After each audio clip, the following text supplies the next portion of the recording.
Bene, benvenuti cari amici a questa nuova puntata di Radio Veneto Agricoltura.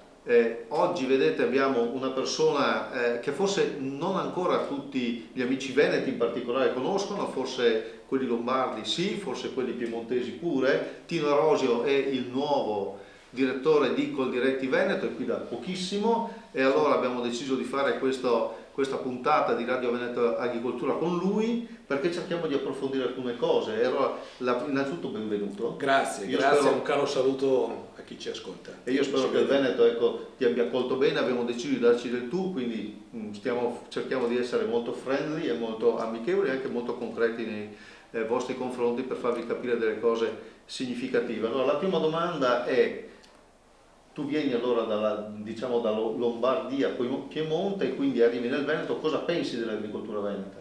Adesso esprimere un giudizio compiuto dopo 2 settimane di permanenza nel Veneto mi pare eccessivo. Io ho capito subito quando mi hanno detto guarda, dovresti andare nel Veneto a dirigere la Coldiretti, che sarei andato, così come sono oggi, in una regione importantissima, in una regione dinamicissima per la Coldiretti, in una delle più importanti realtà della nostra associazione, e i primi 10-15 giorni di mia permanenza nel Veneto, dove sono stato accolto benissimo, ma su questo non avevo dubbi, ho trovato conferma. Quindi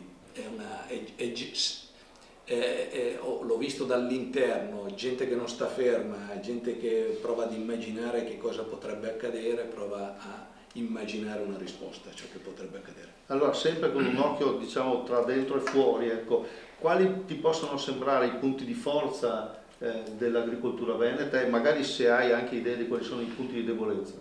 Anche qui i punti di forza sono un territorio che è bello, produzioni che nascono in territori belli, un'attenzione che deve ancora crescere di più ad una responsabilità che le imprese devono avere rispetto alla sostenibilità, tanta diversificazione, da Verona a Venezia ho visto di tutto di più, tanta montagna importante dove gli agricoltori rappresentano la speranza di poter continuare ad avere quelle bellezze, e tanta roba buona, anche tanto cibo buono che ho conosciuto naturalmente ancora prima di arrivare nel Veneto.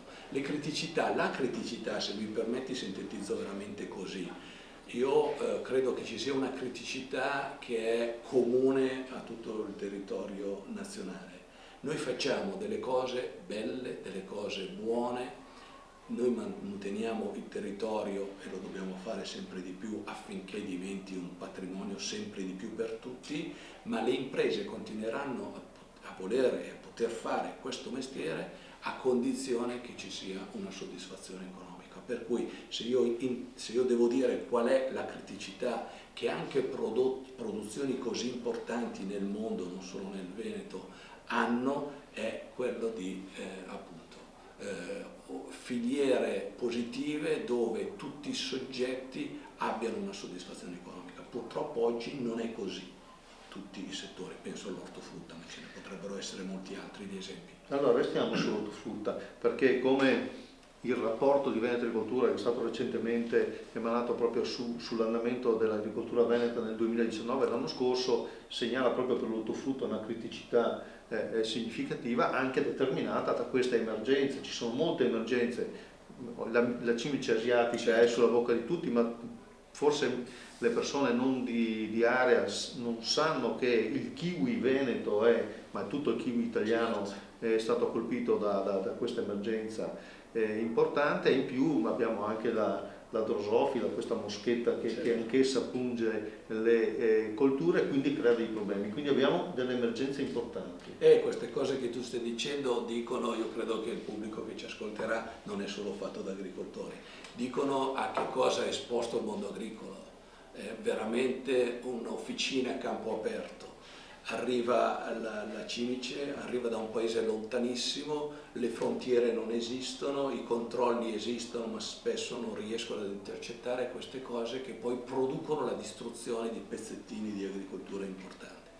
Noi abbiamo fatto anche una manifestazione, mi riferisco alla Cimice, ma potremmo anche appunto approfondire molte delle criticità che tu hai citato. Noi abbiamo fatto una manifestazione a Verona proprio tempo fa per dire che non si può lasciare da solo il mondo agricolo, che sta soffrendo non per propria colpa questa situazione. Ci sono danni inenarrabili, ma il problema non è solo quello dei danni, ma individuare una possibile soluzione.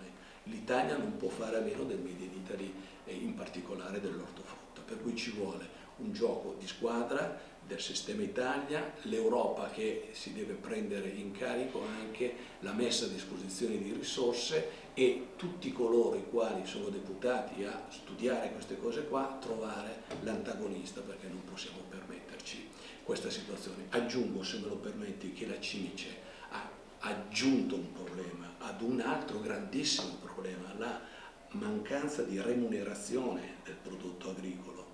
Qui c'è un problema all'interno della filiera, i problemi sono tanti, bisognerebbe studiare, ricercare, ma adesso siamo in Veneto Agricoltura che questo mestiere lo fa anche per propria competenza, insomma, no? Però la Cimice appunto sta coprendo una situazione di una filiera ammalata, per cui che cosa accade in questa filiera? Quello che spende la signora Maria comprando 1 chilo di nettarine viene distribuito male all'interno della filiera e chi ci smena di più è sempre il produttore agricolo. Non si può produrre a 20 centesimi al chilo le nettarine e spendere 30 per produrle, per cui questo è sostanzialmente sfruttamento. Quindi bisogna fare più ricerca, bisogna fare più innovazione. Voi proprio l'altra settimana avete fatto un importante convegno a Mestre sulla cisgenetica e il genome editing, ovvero sulle frontiere che si possono aprire, diciamo, sull'innovazione e attraverso la tecnologia senza entrare nel campo degli OGM. Perfetto, hai sintetizzato benissimo. Vogliamo essere una realtà di rappresentanza non ideologica, ma che guarda la realtà. Abbiamo detto no all'OGM, credo che abbiamo fatto bene a dire no agli OGM, ma non chiudiamo gli occhi su frontiere nuove, non per riprendere in mano l'OGM, ma per aprire appunto nuove ricerche e nuove soluzioni senza andare a rompere il tema della distintività, i DNA dei prodotti, ma introducendo elementi che possono in qualche maniera rispondere ad esempio ai cambiamenti climatici e ai patogeni che, come abbiamo detto prima, in qualche maniera colpiscono sempre di più il nostro mondo. Quindi, se mi permetto, allora sarà anche questa un po', come posso dire, la pressione che farete su Veneto Agricoltura, che è l'agenzia della regione che deve, come posso dire, presidiare l'innovazione. Io non posso naturalmente dopo 15 giorni avere un giudizio compiuto. Su tutto ciò che si muove in un territorio come la regione Veneto io ho questo approccio. Bisogna partire dai bisogni. Quando si guardano i bisogni, si conoscono i bisogni, si è capaci di dare risposta ai bisogni. Non si lavora per non rispondere ad una necessità, ad un bisogno.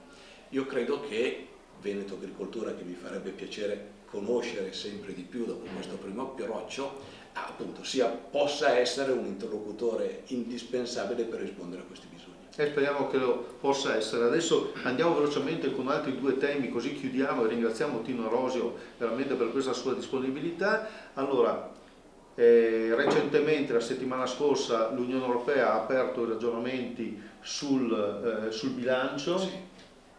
Lo dico in termini, perché condivido, che non ci soddisfa. No, assolutamente non ci soddisfa, non può soddisfare l'Italia. Non è vero che è un problema solo agricolo, stanno tagliando le risorse, la Brexit e tutte le situazioni di crisi, ma tagliare le risorse del bilancio europeo significa tagliare le risorse al sistema agricolo europeo e in particolare al sistema agricolo italiano. In una situazione come quella attuale, in cui si continua a dire della necessità di investire sull'ambiente, di tentare di risolvere tutte le questioni di cui ogni giorno i mass media parlano, ridurre queste risorse vuol dire impedire ad una realtà come quella agricola di essere ancora protagonista nella soluzione del problema ambientale. Se non ci fossero gli agricoltori, i problemi ambientali verrebbero decuplicati, centuplicati. Allora abbiamo bisogno di un'agricoltura forte, accompagnata da risorse adeguate, perché si possa sempre di più fare cibo sicuro e fare cibo in condizioni di totale sostenibilità. Quindi Coldiretti Veneto e Coldiretti Nazionale premeranno su Bruxelles e sul governo italiano perché porti a casa più soldi e questo si traduca poi in una PAC più significativa e in un PSR più importante. Come possiamo immaginare che il Veneto possa perdere il 25% delle proprie risorse sul PSR? Vuol dire non accompagnare le nuove generazioni. Siamo in un luogo, Veneto Agricoltura, l'università, la facoltà di agraria dell'Università di Padova, e ho visto questa mattina centinaia e centinaia di ragazzi, cioè gente che vuole fare questo mestiere qua. Come si fa ad immaginare di tagliare il 25% risorse che servono a quei ragazzi lì per introdursi, per insediarsi in agricoltura? Un peccato. E peraltro l'agricoltura sta diventando veramente uno dei motori del Made in Italy. Noi siamo importanti nel mondo sì per la moda, ma per il nostro cibo, per i nostri vini, per i vini veneti che sono i primi vini in Italia. Evviva, evviva! Insieme a tanti altri vini in Italia, le eccellenze del Veneto sono la carta d'identità di un modo di fare del nostro paese. Ecco, quello che io voglio lanciare come messaggio è che l'agricoltura costruisce il bene comune, porta in giro le cose belle del nostro paese. Non è la nicchia, non è la cittadella indiana, non è la nana, no, è qualche cosa che costruisce quello che appunto noi chiamiamo bene comune, per cui mi metterò a disposizione della mia organizzazione naturalmente, perché lo devo, dei nostri soci e se possibile appunto di questo sistema che sto cominciando a conoscere e ad apprezzare. Allora, grazie a Tino Arosio, Grazie buon a te, lavoro grazie qui a nel tutti Veneto voi. per i prossimi X anni, non so quanti, ma noi speriamo molti. Non è dato, L'appuntamento, grazie, allora auguri, l'appuntamento con Radio Veneto Agricoltura questa volta sarà con Renzo Micheletto e la settimana prossima Mimo Vita vi saluta.